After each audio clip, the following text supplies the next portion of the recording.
Introduction. Speculation in financial securities is referred as day trading. This concept is usually referred to when trading of financial instruments such as their buying and selling takes place in a single trading day. In a simple manner, day trading is trading of financial securities or instruments within a single trading day. It is done in such a way that all related positions should be closed before the market or related stock exchange closes that particular trading day. However, not every trader is strict enough to follow this strategy or concept with pinpoint accuracy. Still, there are significant numbers of traders involved in stock trading who follow or implement concept of day trading in their operation as their overall strategy. Their rule is simple. Nothing works. Let's apply day trading. Such traders taking part in day trading are referred as day traders. There are some traders who take part in day trading and trade in such capacity with aim of getting out some profit through it are referred as speculators. In day trading, main activity is to trade various financial instruments. Following are some most common financial instruments traded in day trading. They are also referred as day-traded financial instruments.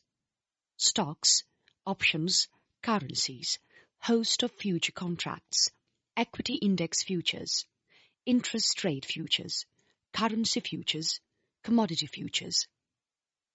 Back into the time, day trading was nearly exclusive activity mostly done by well-established financial firms and professional speculators as well.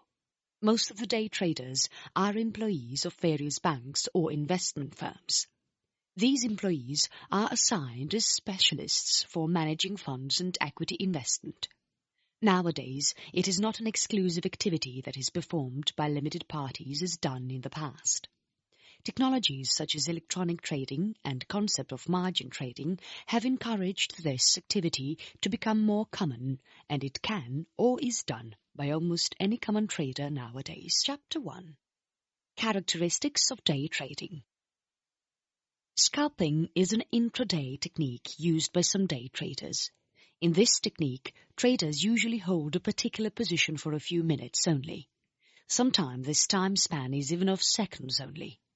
Positions are left by most of the day traders just before the market closes. Doing this, traders avoid the damage of unimaginable risks. These risks are usually the negative gaps between price at current day's closing and the price at next day's opening. However, these gaps sometimes are positive too. That is why some day traders prefer to stay in a particular position even after the market closes. Such day traders believe that they can keep the profit running by doing so. As described before, margin trading is an important concept that helped in the process of making day trading common for every trader. In day trading, when day trader borrows money from other party to invest in trading, it is known as margin trading. In such trading, the trader is required to pay no or nearly zero fees for margin benefits. It is because margin interests would be usually charged on overnight balances, since the money is borrowed for a single day only and most commonly returned by the next day. Still, trading is the second name of risk. There is no market without risk. Just like that, margin trading too is not completely safe. There is always a risk of margin call. Margin interest rates are part of such margin trading. These rates are usually based on broker's score. There is rarely an exception. Profit and risks. Day trading results have a wide range starting from extremely high returns and extremely high loss. Financial leverage behavior and possible rapid returns are reasons behind such instability. There are several possibilities involved in such trade. High-risk day traders are likely to end up either with huge returns or loss. The result can be anything in between these two boundaries. Since possibilities of high profits and losses are involved in day trading, other investors refer to day traders as gamblers or bandits. Risk involved in day trading is even higher if any of following aspects is present while trading is taking place. When trying to trade a loser's game or system instead of attempting on at least a winnable system or game. When capital risk is inadequate with excess stress of having some to survive in upcoming trading. If traders are executed poorly, poor guy would be even poorer. If money management is not done competently. Gains and losses are amplified by the common use of buying on margin. As explained before, funds are borrowed for trading and margin trading. In such trading, loss or profit can occur within a comparatively short period of time in a substantial amount.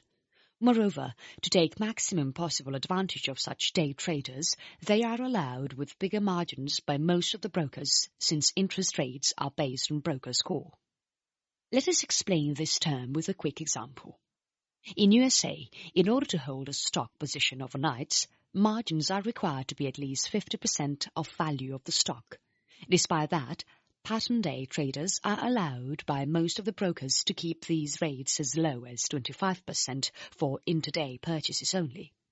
This ultimately means that a day trader who legally has $25,000 in his account will be allowed to purchase stocks worth $100,000 as long as he leaves half of these positions before the trading day is closed by the market. As one can clearly see, the loss margin is freaking high. Thus, most of the day traders have to leave the positions quickly, even if they are losing ones. They have to do this because it might lead them to even greater and totally unacceptable loss that is even a disastrous one. Such loss can even be greater than his investments or even more than total assets owned by him or her, if you know what will happen then. Chapter 2. Financial History and Settlement. Most of the important stocks in the United States were originally and basically traded in NYSE, or call it New York Stock Exchange. The system was quite simple. A trader willing to buy stocks would contact a stockbroker in order to, setting up the deal. Most of these brokers relied on specialists operating from floor of the New York Stock Exchange. Each of these specialists is allocated only a handful of stocks. If required stock is not in their scope, the specialists would redirect the potential purchaser to some other seller of the same broker. Once the deal is discussed, very quickly though, tickets are written and processed. Once done, stocks are effectively transferred. The information is reserved back to both brokers and purchaser as confirmation. When this system was used, brokers usually fix their commission somewhere around 1% on the total amount of stocks traded through their reference. For instance, if someone purchases stocks worth $10,000, the brokerage commission would be $100. The brokerage rates were same for selling the stocks too. It means that 2% of commission is given away to brokers in complete process of trading stocks that includes both purchasing and selling. It clearly indicates that there would be no real profit unless the return rates are higher than 2%. It means if one gains 1% returns, he is actually in loss with the same rate. Day trading was not possible in such systems since making decent profit was quite hard. However, as the commission scheme was changed, doors were opened for day traders since it became possible to snatch some profit through day trading. In 1975, SEC, United States Securities and Exchange Commission, declared that fixed commissions rates would no more be legal.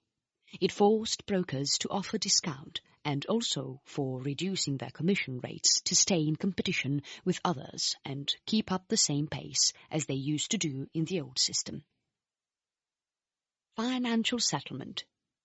Period of financial settlement was much longer than it really seems to be. In 1990s, London Stock Exchange, LSE, allowed the payments to be done after as more as 10 days from stock purchase. It was much of an advantage for a trader. They could simply invest in stocks with no money in hand. They used to simply buy the stocks and keep them for 10 days or until their deadline for payment, hoping that price would rise before the payment period ends. If price rises, they simply sold the stocks with a profit in hand. Even if the price does not increase, they still sold two stocks with small or no loss and required to pay only the loss instead of full stock amount. Clever guys. This kind of trading seems very similar to modern long-term investment trading, since loss and profit scales are limited in both of them. However, settlement time was much longer for such old-school trading. Situation has changed a lot in modern stock trading. Settlement time is not as short as 3 working days, so that market risk can be kept as its minimal. Reducing settlement period also reduced likelihood of defaults along with reducing risks. However, it could not have been possible without electronic ownership transfer. This system was implemented by most of the stock exchanges using electronic communication networks. These terms are discussed in upcoming chapter more descriptively so that you get an idea about how exactly it was done. Chapter 3. Electronic Communication Networks. Stock trading platforms, or say, systems, are constantly being evolved since when they were introduced. In second half of 20th century, stock trading systems were evolved enough to adopt electronic communication networks, ECNs, with no problem, making the concept of electronic ownership transfer practically possible. ECNs, or electronic communication networks, are massive proprietary computer networks. Here you should notice that they are compulsory required to be massive and gigantic to handle a load of massive stock trading. On these networks, brokers are allowed to list various securities that they want to sell. Amount of these financial assets and their price is predefined. These prices are also referred as asking price or just ask. This listing system is as well used for offering certain amount of stocks to sell at a certain price. This price is referred as bid. 3 or 4 letter designators are assigned to ECNs and exchanges so that trades can identify them easily. These designators are also displayed by the ECN or exchange on level 2 stock screens. Instinet or INET was first of such. It was founded in the year of 1969. Intent behind developing it was for ease of some major institutions. These institutions or organizations could use it in order to avoid being dependent on quite expensive and slightly unreliable NYSE. This system enabled them to work during time even when stock exchanges were closed. In beginning period of ECN, they were not that friendly for smaller investors. These early ECNs, such as Instinet, offered comparatively better prices to large institutions compared to what they gave to a smaller one and to common public. These systems often led entire stock market to illiquidity and multiple fragmentations. Nasdaq was established in the year of 1971. After the foundation of Instinet, Nasdaq is considered the next major step in the process of facilitating day trading. Nasdaq was quite a bit more than a simple ECN. It was a virtual stock exchange with all the functionalities that a physical or original stock exchange possesses. In this virtual stock exchange, orders and transactions were transmitted electronically. However, things here were not as simple as they were during implementation of ECN. Nasdaq intended to move the market from paper or written share certificates and registers to dematerialized or virtual shares. It intended to implement computerized trading and computerized registration on a whole lot of vast scale. For achieving these results, significant development in technology and major changes in legislation were required. Batch systems were useless in this process. Online systems that can operate on real-time speed were required. This was not it. Postage services, telex, and physical shipment of computer tapes were replaced by electronic communications. For implementing such major changes correctly, major and secured cryptographic algorithms were developed. And finally, the idea of virtual stock exchange became possible. Market makers got their appearance heralded thanks to these major changes in traditional systems and developments or advancements in technology. A market maker is simply equivalent of NYSE specialist. The only difference is that he is a specialist of NASDAQ rather than New York Stock Exchange. Inventory of certain stocks is held by a market maker in order to buy and sell these stocks. He eventually makes offers for buying and selling same stocks. It is certain that these market makers too require a profit. So it is definite that they will offer a selling price that is higher than the price for which they bought the stocks. This difference between buying and selling price is known as spread. Ultimately, market makers do not have to worry about the stock rates if it is going up or down. Since these market makers are always trying to sell the stocks at a higher price than at which they are offering to buy it, simply giving no space for loss.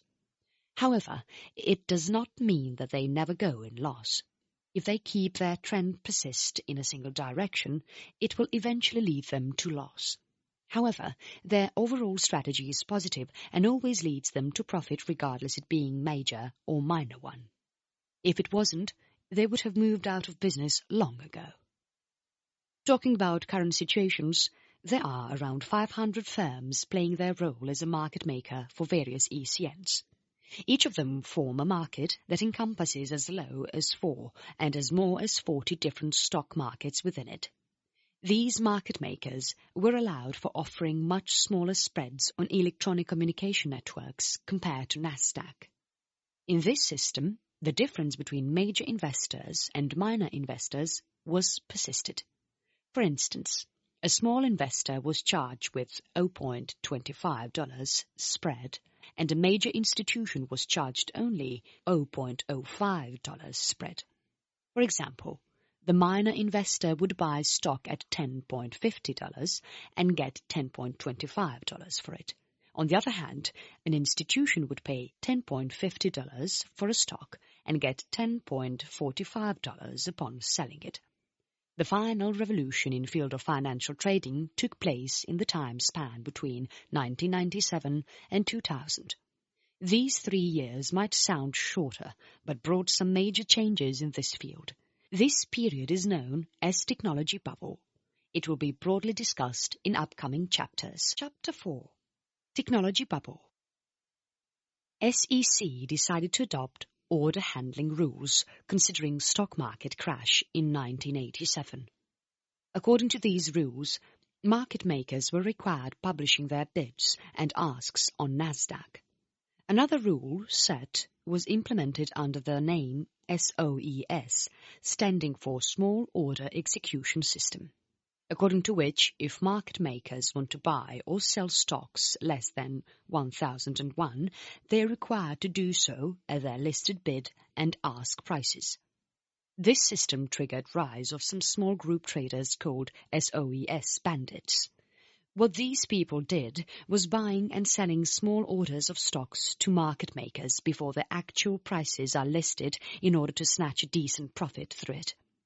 Thanks to SOES system, traders started assuming software more facilitated compared to market makers or electronic communication networks. By late 1990s, ECN's market was completely broke down since the implementation of SOES system. To keep their existence, most of the electronic communication systems started offering their services to smaller investors. There were many new brokerage firms established in that period. These firms were expertise in serving online traders who still wanted to trade on ECNs, making situations for ECNs a little bit creepy. Major new ECNs such as Archipelago or ARCA and Island or ISLD were also established in that period.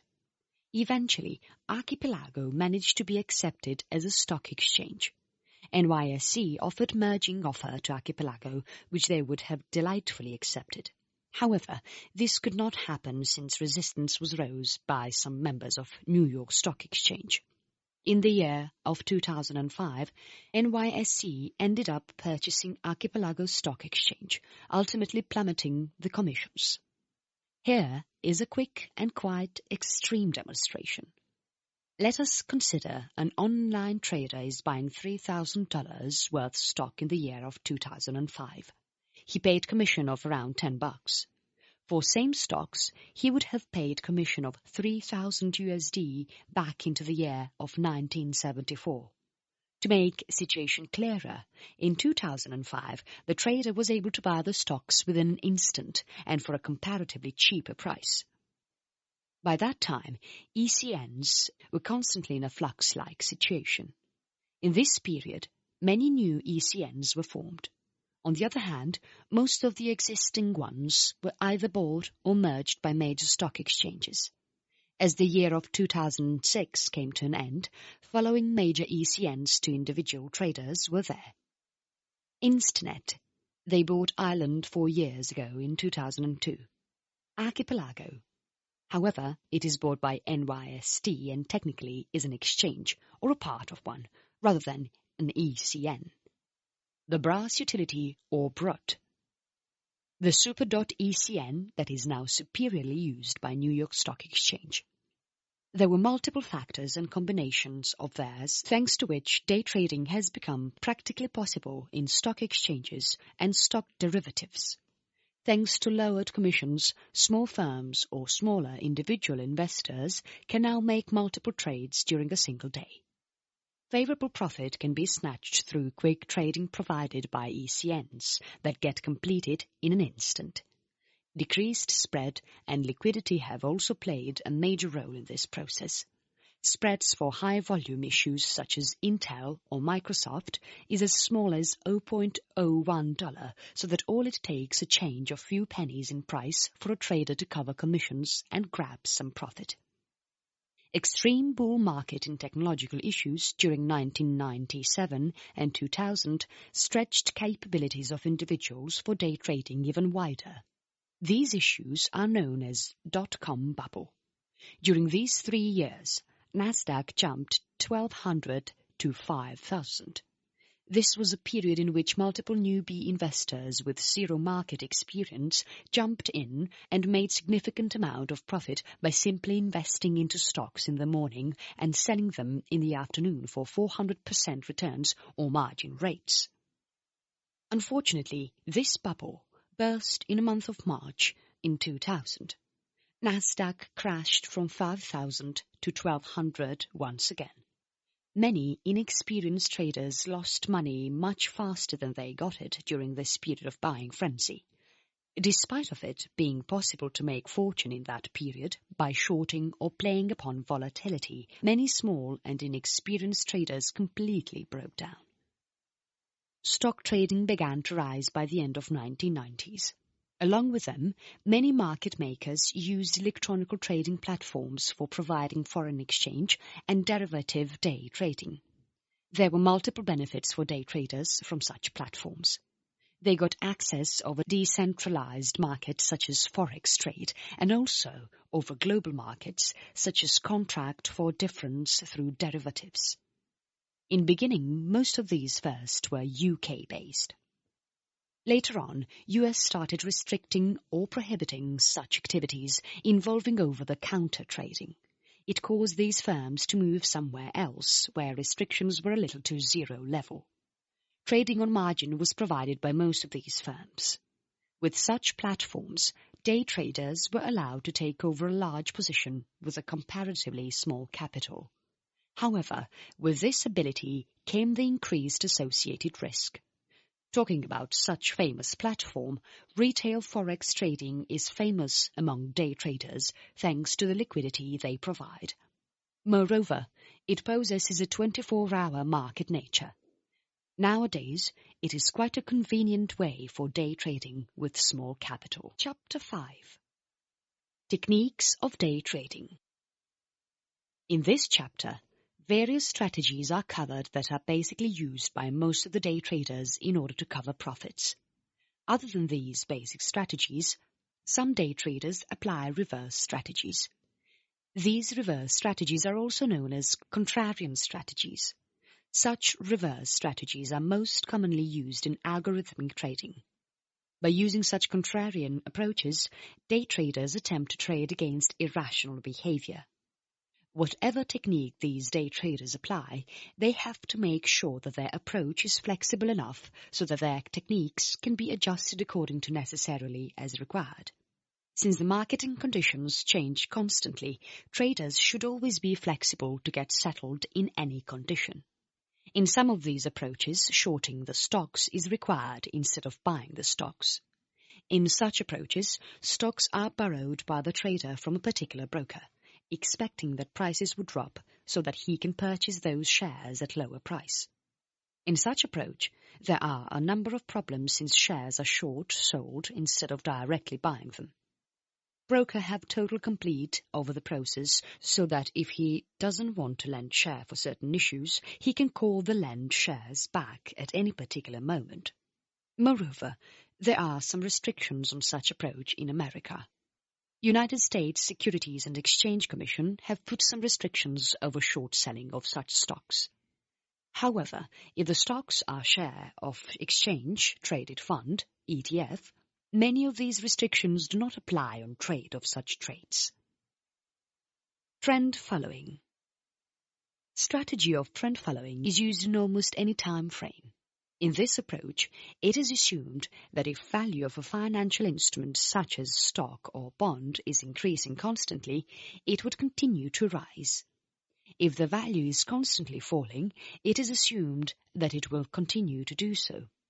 If a trader is following trend following approach, he would buy an instrument that had been rising constantly. The same trader can also short sell a constantly falling financial instrument. There is only one assumption that the trend will continue regardless it being positive or negative. Contrarian investing. Like trend following, contrarian investing approach can also be applied in all trading time frames. However, it is a market timing strategy. In this approach, it is assumed that a price of financial instrument which is constant will start to fall constantly, and the one falling will reverse and start rising constantly. A trader following contrarian approach would buy financial instrument that has been falling constantly. He may also short sell constantly rising instrument, hoping that the trends would change soon in reverse manner. Range trading. Range trading is also referred as range-bound trading. In this approach, trader watches stock that are rising off a support price or that are falling off a resistance price. It is assumed that every time a stock hits a high, it falls back to low soon. It is same for opposite case. If a stock falls suddenly, it will be high and stable again soon. A stock following such behavior is referred as trading in range. This technique is exactly opposite of trending. In this approach, the trader would buy stocks at or near the low price. He then possibly short sells at quite a high price. In a similar approach, stocks that are going out of their range are observed. This approach is referred as breakout if price goes up and breakdown in opposite situation. In both of such situations, it is assumed that if price has broken down the range, it will continue to move in that very same direction, up in breakout and down in breakdown, for a decent amount of time for grabbing profit. Scalping. When technique of scalping was evolved, it was completely based on spread between two prices. Thus, it was known as spread trading. In this approach, trader exploits small gaps between ask and bid listings of a particular stock. In this approach, position is established and liquidated quickly within minutes or even seconds. By applying scalping technique on highly liquid financial instruments within a single day, traders can snatch significant return when keeping the risk at its minimal. Many technical analytic concepts are involved in this approach, such as over or underbought, support and technical analysis, trend line analysis, trading channel, small move analytics, etc. This technique is of great use when inefficiency of the market increases and trading range expands either positively or negatively. Fade technique is also a part of scalping approach in which if a stock has suddenly rose and seems overvalued, it is quickly short sold by the day traders. Rebate trading. ECN rebates are primary source of returns or profit in this technique. It is an equity trading style. Commissions are charged by most of the ECNs to customers if they want to get their order filled instantly with the best prices available. However, commission is paid by the electronic communication networks to those customers who place limit orders. Limit orders contain less than 1,000 individual stocks. Such orders help to create market making and security. Trader following rebate approach seeks to make profit from these small rebates. They usually maximize their profit by trading or investing in low-priced shares. Despite the price being low, they are traded in comparatively high volume, maximizing the profit. By doing so, they can trade shares in more amount and increase the contribution in liquidity, that too with a set amount of capital. In such approach, risk is minimal since they cannot exit a position. News playing. This is quite a simple strategy based on news announcements. If a stock has announced good news, news player would buy those stocks. In opposite situation, when bad news comes, stocks are short sold. Such news greatly affects stock, providing them volatility. Situations are created for quick profit and losses in such circumstances. Price action of stock helps in determining if the news is really good or bad. Sometimes tone of the news is completely different than market reactions. It is much likely the news you heard are in fact rumors spread at market and industry analytics even before the official announcement. In such situation, market reactions would go opposite than the news. However, when the announcement is official, the price movement will depend on how well or bad the news is in terms of current market situations and was its impact on absolute terms. Price actions. When trading stocks, there is no requirement of playing various complex strategies when it is more effective to keep the things short and simple. A form of technical traders is there following this simple technique. They are referred as price action traders. These traders do not depend on conventional indicators for deciding to trade or to not. They simply follow technical analysis for such decisions. A combination of various analytics is used by these traders, including price movements, chart patterns, volume, and raw market data. All these factors are considered for deciding if they should trade or not. This is considered the most simple or minimal approach in stock trading. However, it does not mean that it is even a bit easier than any other approach or technique of day trading. One needs proper understanding of market trades and some core principles lying within a market. A simple advantage of this methodology is that it works in all circumstances in any existing market, including stock exchange, foreign exchange, futures, gold, oil, etc. Artificial intelligence. According to dependable estimation, most of the major trades in the United States were generated using automatic algorithms or high-frequency trading in the year of 2005. Use of algorithms and quantitative techniques is constantly rising, constantly increasing competition and chances to snatch smaller profits with minimal risks. Chapter 6. Costs. Following costs are involved in concepts of day trading. Commissions. Direct access brokers are paid commissions on the basis of stock volumes. The commission becomes cheaper with rising share volumes. It means that the commission of direct access brokers would be much less when stocks are traded in higher volumes. Average direct access broker commission per trade can be as low as $5. This commission is for a round-trip trading, which means for getting in and out of a position. However, commissions for retail broker are not calculated on trade volumes. A retail broker can charge around $7 per trade, where the size of the trade or stock volume does not really matter. For a typical direct access broker, per share commissions are in between $0.01 to $0.0002. It means that particular broker would get $10 to $0.20 per 1,000 shares traded by them. Even a scalper trader can cover these costs with a small return. Spread. As described in previous chapters, numerical difference between in-bid and ask rates are known as spread between bids and ask.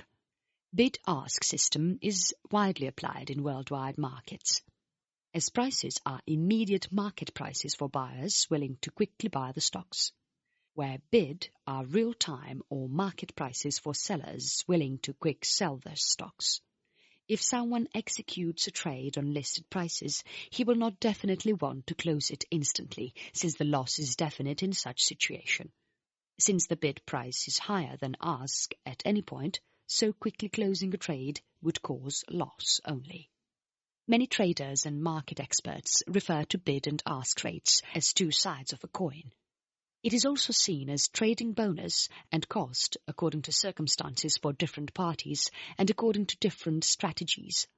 Ultimately, spreads are paid as costs by the traders who do not want to queue their order and choose to pay market price. On the other hand, spread is a bonus paid to traders who are ready to queue their order and wait for the execution. Many traders attempt to capture spread as additional return. There are also some traders who manage to capture spread as the only and significant profit using proper strategy. Market data. Real-time market data is necessary for day traders. The data available for free by exchanges is usually 10 to 60 minutes late.